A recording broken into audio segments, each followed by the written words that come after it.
Bienvenidos, amigas y amigos de la flebología. Estamos en el primer podcast de flebología en el mundo.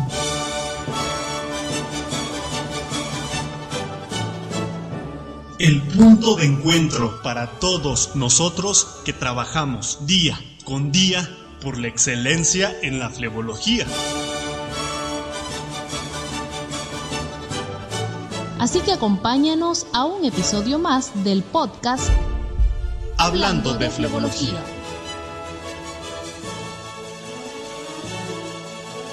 Hola amigos, bienvenidos nuevamente a un podcast más de flebología, producidos por el Instituto Mexicano de Flebología.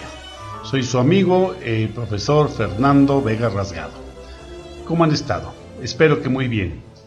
En esta ocasión vamos a tratar un tema por más interesante: las venas perforantes. ¿Y qué tal? Las venas perforantes son un tema que están en boca de todos, pero que no todos alcanzamos a comprender en su total dimensión. Las venas perforantes forman una de las tres divisiones que hacemos arbitrariamente del sistema venoso. Ustedes recuerdan que el sistema venoso lo dividimos para su estudio en sistema venoso superficial, sistema venoso profundo y sistema venoso de perforantes. Las perforantes son un tipo de vena comunicante. Primero hay que hacer esta definición. Una vena comunicante es aquella que comunica un sistema con otro, puede ser en el mismo sistema o con otro. Por ejemplo, podemos tener una vena comunicante que es la de Giacomini. La vena de Giacomini usualmente comunica la safena menor con la safena mayor, aunque puede tener muchas otras variaciones. Puede comunicar también la safena mayor con el sistema profundo, con la vena femoral, o simplemente puede comunicar dos partes del sistema superficial, aunque no sea directamente la safena mayor o la menor. Sin embargo, cuando hablamos de perforantes, nos estamos refiriendo a esas venas que perforan la fascia de un músculo. Es importante recordar que en la pierna, tanto en el muslo como propiamente la pierna abajo de la rodilla, tenemos varios compartimientos musculares. Y esto es importante porque a veces pensamos que solo hay uno, ¿verdad? La perforante solo perfora una fascia y ya. Y resulta que no, muchas veces las perforantes tienen que perforar varias fascias para cumplir su función. ¿Cuál es la función principal de una vena perforante? Bueno, entendemos que son estas venitas que nos permiten llevar la circulación preferentemente a través del sistema venoso profundo. Cuando hablamos de circulación venosa, todos recordamos que es de afuera hacia adentro y de abajo hacia arriba en la pierna. Las venas perforantes, cuando funcionan de manera normal, contribuyen a que la sangre que está en las venas del sistema superficial, cuando hacemos algún esfuerzo muscular o empezamos a forzar de alguna forma la circulación venosa, como en el ejercicio a la hora de caminar, esta sangre del sistema superficial pasa a través de las venas perforantes y llega al sistema profundo. Se han descrito en la pierna más de 150 venas perforantes, dependiendo del autor que ustedes consulten. Sin embargo, las más importantes son las de la cara medial, la de la cara interna. Aunque existen en la cara externa, las más representativas o que más veces se dañan con mayor frecuencia son las de la cara interna. Es interesante también saber que nosotros, de manera general, desde hace muchos años, la Escuela Médica Mexicana, la Escuela de Medicina en general, estaba muy ligada a la Escuela Francesa, porque pues de ahí nació la Escuela de Medicina. En la época del Porfiriato, pues todo teníamos referente a Europa. Y entonces, de ahí nacieron todos nuestros maestros fundadores de la Facultad de Medicina en la UNAM, de la Escuela de Medicina del Politécnico y de los diferentes estados de la República, donde se privilegiaban la clínica. A diferencia de la escuela americana, en la cual se privilegia mucho más los exámenes de laboratorio y gabinete y hacer muchos estudios para saber qué tienen las personas, la escuela clásica de medicina en México nos enseñó mucho a trabajar la clínica. a llegar a diagnósticos principalmente por observación clínica. Desafortunadamente lo estamos perdiendo y ahora todo lo queremos hacer, ¿verdad?, con estudios de laboratorio o de gabinete. Muy bien, ¿y esto por qué se los platico? Porque tradicionalmente las venas perforantes han recibido epónimos de los médicos que las descubrieron o que las describieron.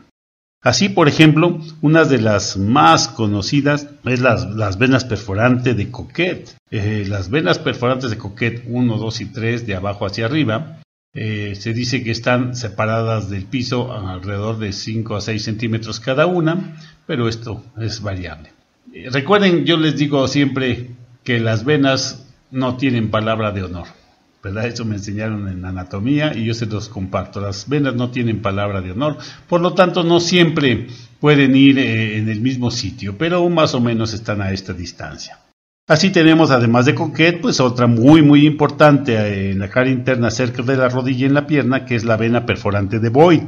Más adelante también tenemos en la misma pierna la vena perforante de Sherman.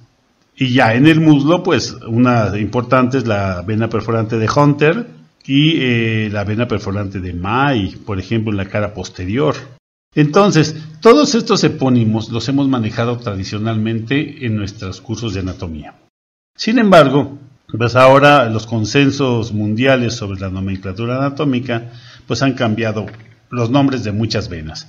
Y aprovecho este espacio para compartirles algunos de ellos para que simplemente tomen nota. Por ejemplo, la vena femoral superficial, su nuevo nombre es vena femoral, ya no se dice superficial. La vena llamada safena interna, ahora simplemente se llama safena mayor, o podemos decir de safena magna, ¿verdad? También. La safena corta o safena externa se denomina actualmente safena menor. Lo que siempre hemos llamado unión safeno-femoral, ahora se llama confluencia inguinal de las venas. Aunque este término no se usa mucho, seguimos usando el término unión safeno-femoral o callado de la safena, ¿verdad?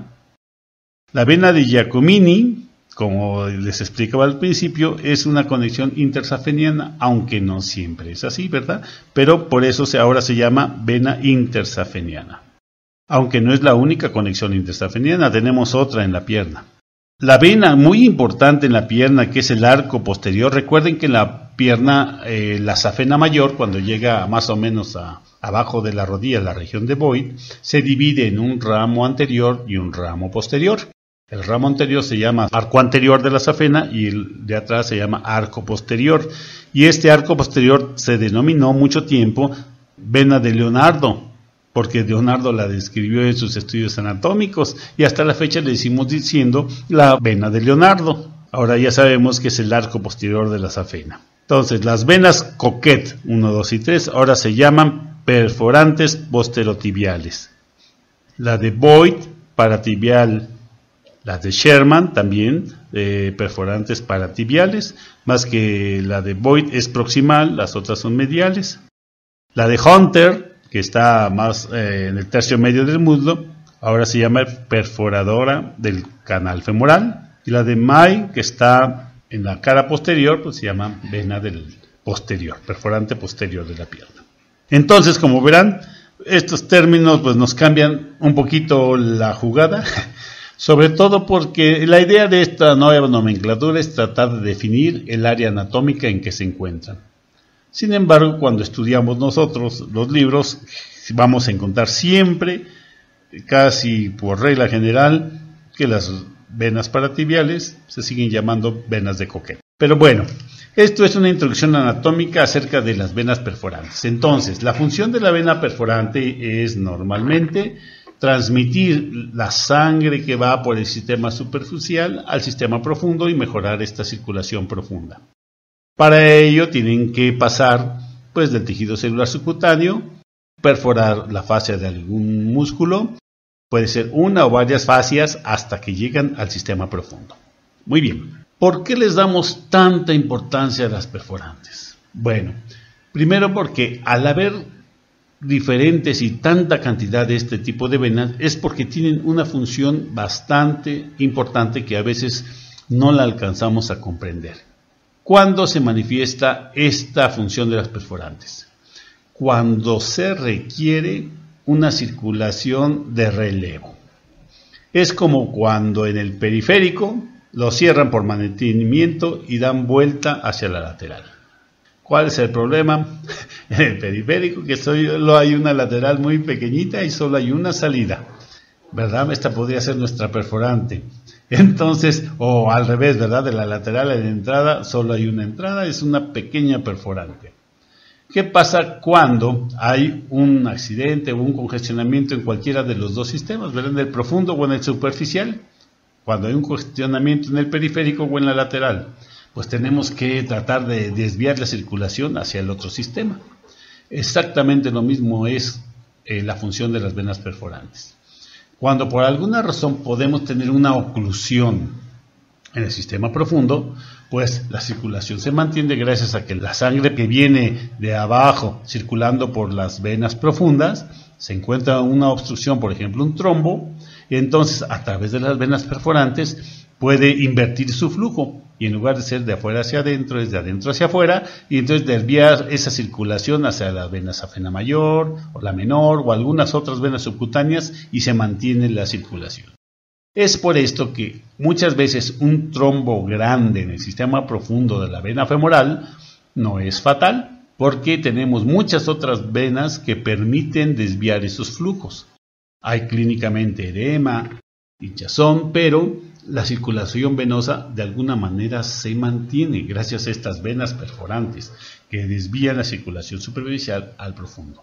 Cuando tenemos una hipertensión venosa del sistema profundo, por ejemplo, cuando faltan válvulas en el sistema profundo o cuando hubo una trombosis que después se reabsorbió pero quedó dañada las válvulas profundas, entonces aumenta mucho el reflujo en el sistema profundo. Esta presión aumentada pues hace que la sangre busque nivelar esa presión. ¿Y cómo lo hace? A través de las venas perforantes, desviando parte de esa circulación hacia el sistema superficial. Ahora, ¿qué pasa cuando tenemos un reflujo que viene de arriba? Por ejemplo, un reflujo que viene de la unión safeno-femoral por toda la safena. ¿Qué pasa con esta sangre que se está regresando? Bueno, cuando no puede reentrar al sistema profundo, pues a veces hace trombos. A veces tenemos trombosis venosa superficial en estos vasos, en la safena mayor, porque no puede drenarse al sistema profundo.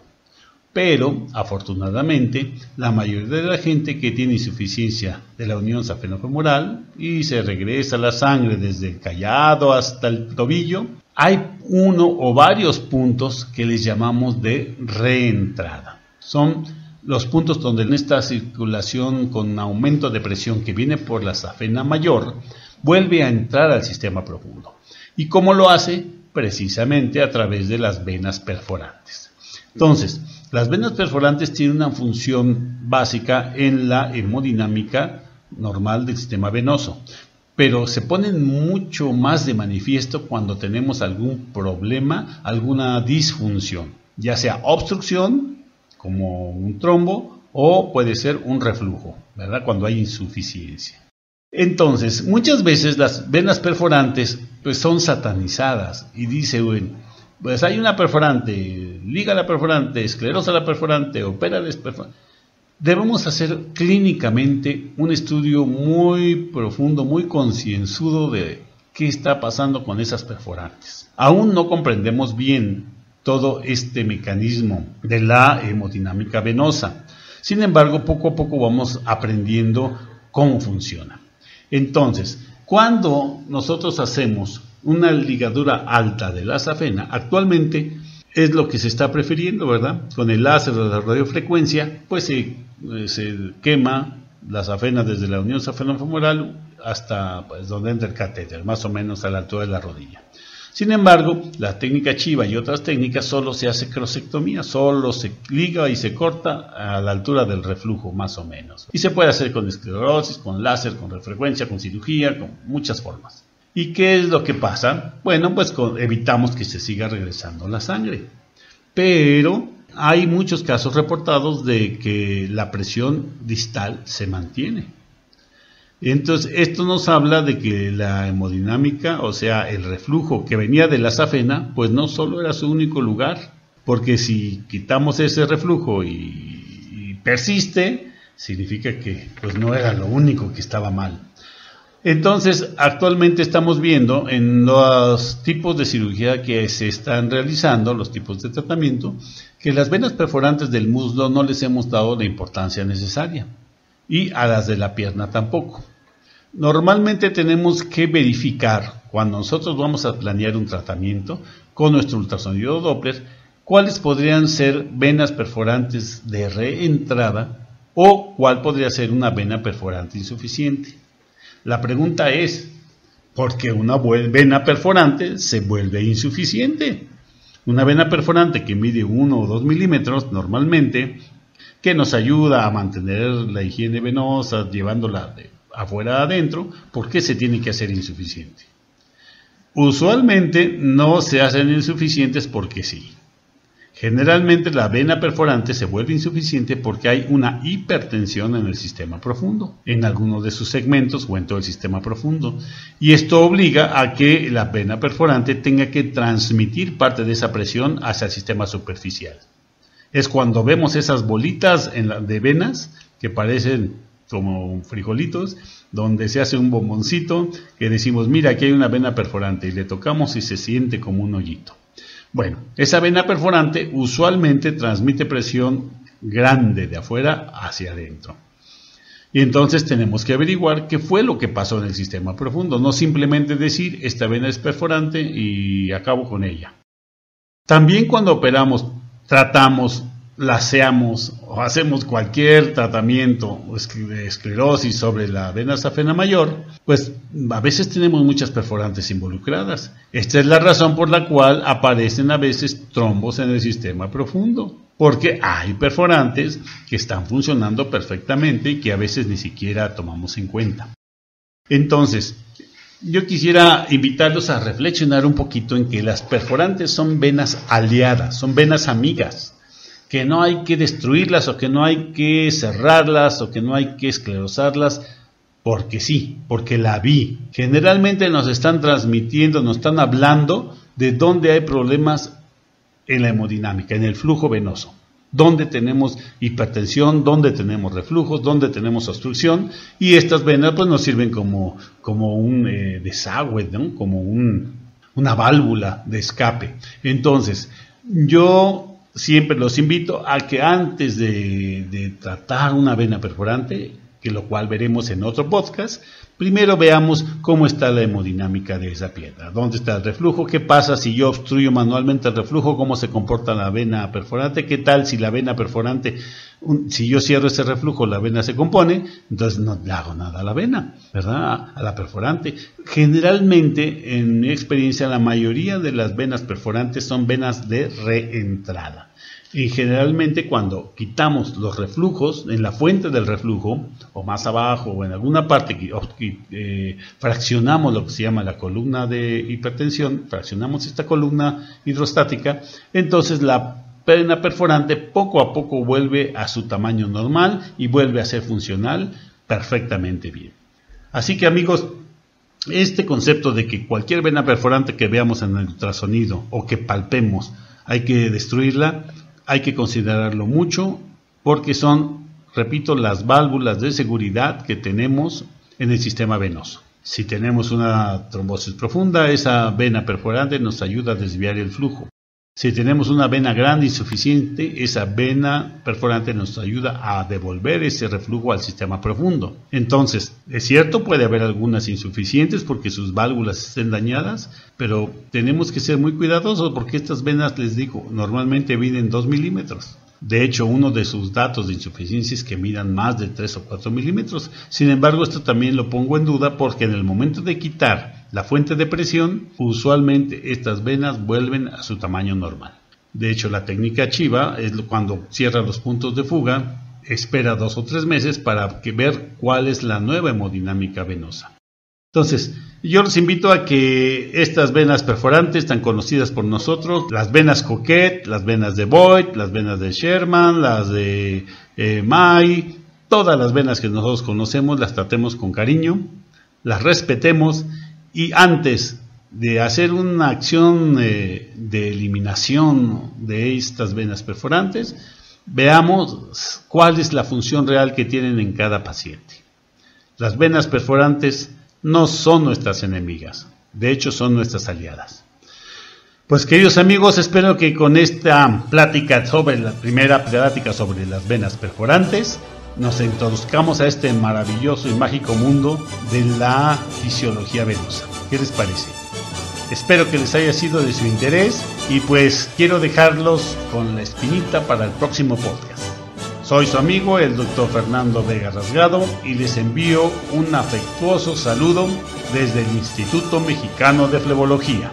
Hasta pronto.